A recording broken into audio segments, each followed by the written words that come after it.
ইসলাম ছেড়ে খ্রিস্টান ধর্ম গ্রহণ করো, আমার সুন্দরী রূপসী কন্যা তোমাকে বিয়ে দেব। তিনি বলছেন, আল্লাহর কসম, আমি তো গোটা পৃথিবী ত্যাগ করতে পারি, কিন্তু ঈমান ছাড়তে পারি না। তখন বন্দি করে রাখছে নিজের রূপসী মেয়েকে, 3 দিন আবদ্ধ ঘরে। ওই সেনাপতি নিজের মেয়েকে বলছে, তুই তার সাথে একাকী থাক 3 দিন, যে কোনো মূল্যে তুই তাকে অপকর্ম করতে চেষ্টা কর। 3 দিন পরে সেই মেয়ে ওই আবদ্ধ ঘর থেকে বের হয়ে বলছিল, বাবা ইন্নাহু হাজারুন আম সাজারুন, আল্লাহর কসম বাবা, আমার মনে হয় যে এই লোকটা এটা হয় পাথর নয়তো কোনো গাছ। লা ইয়ালতাফিতু ইলাইয়া মাররাতান, সে তো আমার দিকে একবারের জন্য এক নজর ফিরেও তাকায়। মানুষের কোনো অনুভূতি তো নাই মনে হয় তার মনে। কেউ যখন নিজেকে গঠন করে, গোটা পৃথিবী নাচলেও তার আর অসুবিধা হয়।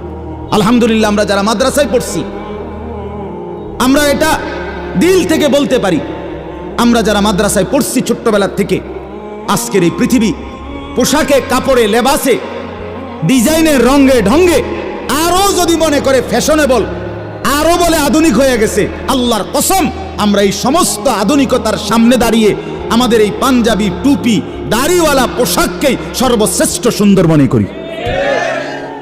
আমরা মনে করি দাড়িবিহীন চেহারা সুন্দর নয়। আমরা মনে করি এই বখাটে চুল, সেলুনের চতুর্দিকের যে কাটিং, এগুলো কোনো চুলও না, চুলের জাতও না, এটি কোনো মানুষের বাচ্চার চুল না,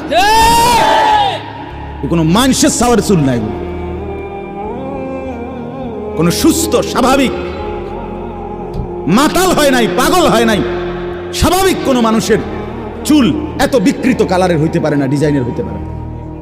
আর সে তো মুসলমান, মুসলমানের চুল এমন হবে কেন? ইহুদিরটা হইতে পারে, সেটা তাদের ব্যাপার, খ্রিস্টান হতে পারে তার ব্যাপার, হিন্দুর হইতে পারে সেটা তার ব্যাপার, কিন্তু আমার মুসলমান, আমার যুবকের চুল এমন হবে কেন? মূল কথা হইল আত্মমর্যাদাহীন, বেগায়রত, আত্মসম্মান বোধ নাই, নিজের পরিচিতি নিজের কাছে নাই, নিজেই নিজেকে চেনে না। সে কার সন্তান, মা কে, বাবা কে, ধর্ম কি, তার আল্লাহ কে, তারে বানিয়েছেন কে, তাকে কাকে মানা উচিত, কাকে অনুসরণ করা উচিত।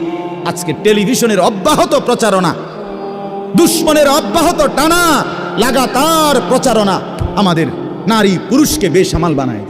সবাই মিলে পাগল যে কাফেরের মতো সাজো, দুশ্মনের মতো সাজো, ইহুদির রঙই রং, খ্রিস্টানের সাজে সাজ, কাফের বেঈমান নাস্তিক মুরতাদ, তাদের রং ঢং, তাদের চুল, তাদের লেবাস, তাদের জামা, তাদের শাড়ি, তাদের গহনা, তাদের প্যান্ট, তাদের লেবাস, তাদের পোশাক, এটাই সৌন্দর্য, এটাই আকর্ষণীয়।